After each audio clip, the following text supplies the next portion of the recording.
Bonjour à tous, aujourd'hui une nouvelle vidéo sur un nouveau workflow N8N que je souhaitais vous présenter. Alors ce workflow N8N concrètement, à quoi il sert? Tout simplement c'est un workflow qui va venir capter les informations des personnes qui prennent un rendez-vous dans mon calendrier, qui va ensuite soit mettre à jour mon CRM si le prospect est déjà présent dans mon CRM, ou alors créer le prospect dans mon CRM. Ce workflow, c'est un workflow qui tourne en production chez moi et qui tourne également en production chez un de mes clients. C'est un workflow particulièrement intéressant si vous avez des personnes qui prennent rendez-vous avec vous dans votre calendrier, si vous avez un volume assez important et que surtout vous n'avez pas envie de mettre à la main les personnes qui prennent rendez-vous dans votre calendrier et de remplir les informations ensuite dans votre fichier client. Donc c'est un workflow plutôt simple mais qui honnêtement peut faire gagner pas mal de temps au quotidien et qui permet de se libérer quand même pas mal de charge mentale. Alors ce que je vous propose c'est qu'on plonge tout de suite dans le vif du sujet. Alors comment fonctionne le workflow? Tout simplement le workflow fonctionne avec le calendrier cal.com. Pourquoi cal.com? Parce que c'est le calendrier automatisable par excellence. Personnellement, je l'utilise et je le recommande pour chacun de mes clients.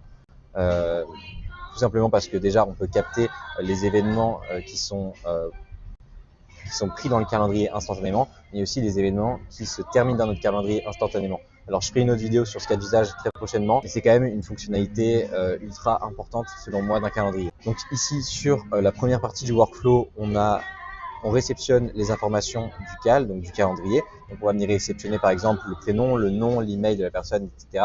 ou d'autres informations selon les questions que vous allez paramétrer dans votre calendrier. Ensuite, on va venir définir les variables juste ici dans ce node-là.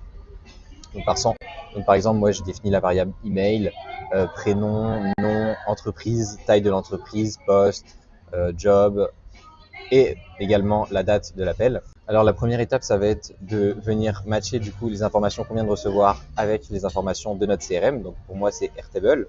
Pour ça on utilise un node search.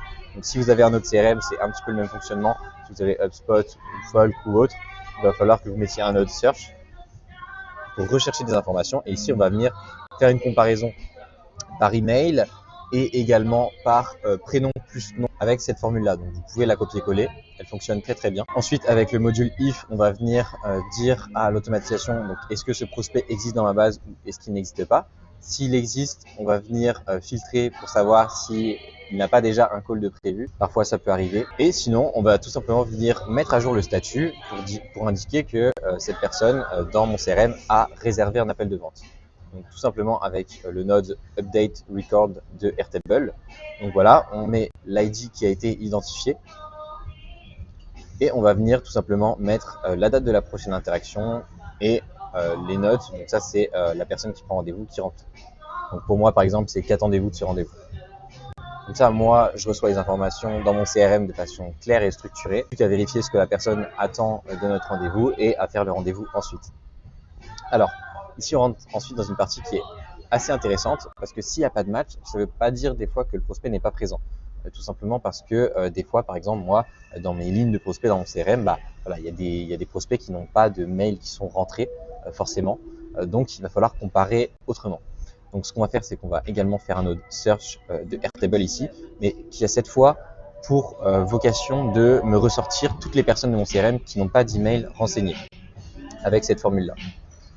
Ensuite, ce qu'on va faire, c'est qu'on va venir agréger les données avec un petit bloc de code. Alors, pas très impressionnant, hein, c'est juste un petit bloc qui vient justement organiser les données dans mon workflow N8N. Donc, notamment le prénom, le nom et l'ID de la ligne Airtable. Et ensuite, on va donner tout ça à l'IA, donc à ChatGPT, qui va comparer le prénom et le nom que la personne a renseigné dans la prise de rendez-vous dans mon calendrier avec le prénom et le nom des personnes qui sont dans mon CRM. Voilà, il y a également un petit prompt qui lui dit qu'il faut que tu compares sans accent, sans majuscule, etc. pour avoir le match le plus précis possible et qui peut faire également des petits écarts. Donc c'est ce qu'on appelle un fuzzy match, c'est-à-dire que voilà, s'il y a une lettre en plus dans le nom ou dans le prénom, ça veut dire que c'est probablement la même personne, c'est juste que peut-être des fois il y a eu une erreur de frappe ou quoi. Donc comme ça permet d'avoir une très bonne gestion des erreurs. Et évidemment, on demande au module de nous répondre en JSON pour pouvoir bien gérer la donnée ensuite dans le workflow.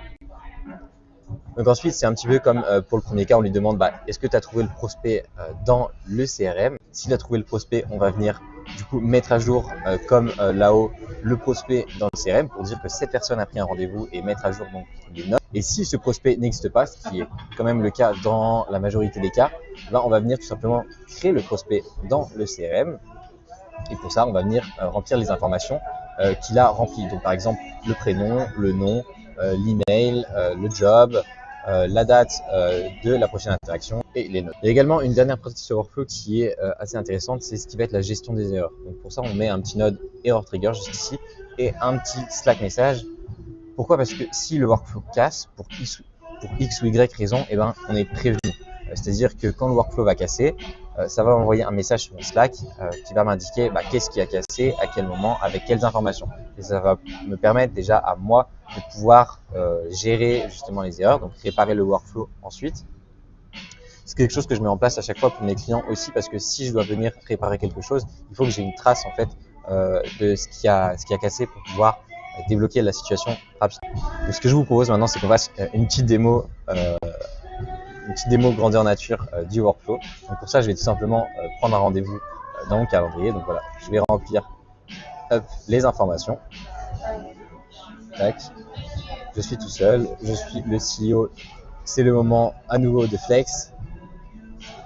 Qu'attendez-vous de cet appel? On va mettre test N8N, voir si ça marche. Tout simplement. Voilà. Je vais prendre le rendez-vous. Voilà, le rendez-vous est pris. On va retourner dans N8N, on va se rendre dans exécution et on va voir que le workflow est en train de tourner. Donc là, voilà, il va faire les différentes étapes que je viens de décrire. En même temps, j'ai reçu un mail pour me dire que j'avais un nouveau rendez-vous. Donc ça m'indique aussi ce que je dois faire. Donc aller voir dans mon CRM les informations qui ont été renseignées. Et voilà, on voit que le workflow a fini de s'exécuter. Donc il a suivi le chemin prévu et il a créé une ligne dans le CRM. Donc si je rentre dans mon CRM, qu'est-ce que je vois? Voilà, je vois que j'ai bien été rempli dans mon CRM. Du coup, avec toutes les informations. Le call est bien prévu, la date du prochain call aussi. Donc voilà, c'est une démo, encore une fois, successful. Heureusement, sinon je ne ferai pas cette vidéo. Mais voilà, c'est un workflow que je trouve assez intéressant. Donc voilà, ça m'envoie également un message Slack quand c'est réussi avec les informations. Mais voilà, comme je disais, c'est un workflow que je trouve assez intéressant qui peut faire gagner pas mal de temps. Déjà, même si vous avez peu de rendez-vous, mais surtout si vous avez beaucoup de rendez-vous, ça peut faire gagner énormément de temps déjà dans la gestion de votre activité commerciale tout simplement. Si vous souhaitez déployer ce genre de workflow dans votre activité, n'hésitez pas à m'envoyer un message, ce sera avec plaisir. Évidemment, ce workflow, on peut l'adapter et le personnaliser à différents cas d'usage. On peut l'augmenter, le développer, etc. Il y a vraiment beaucoup de choses à faire dans ce type de workflow. Ce workflow, vous pouvez également le télécharger gratuitement. Voilà, je mets le template à télécharger gratuitement. Tout simplement, tout ce que vous avez à faire, c'est de remplir le petit questionnaire qui se trouve dans la description. Vous allez recevoir un tableau Miro avec énormément d'automatisation de cas d'usage que vous pouvez télécharger et tester par vous-même avec des vidéos explicatives, des explications, etc. N'hésitez pas à vous servir de cette super ressource sans billet évidemment. Et voilà, si vous souhaitez déployer ce genre de système dans votre entreprise, envoyez-moi un message ou alors prenez directement un rendez-vous dans mon calendrier. J'aurai toutes les informations à disposition grâce à cette automatisation et on pourra en discuter tranquille. Si vous avez la moindre question sur le workflow, n'hésitez pas à me la poser également en description. N'hésitez pas aussi à liker la vidéo et à vous abonner, ça m'aiderait énormément pour le soutien. Et je vous dis à bientôt pour un nouveau workflow. Bye!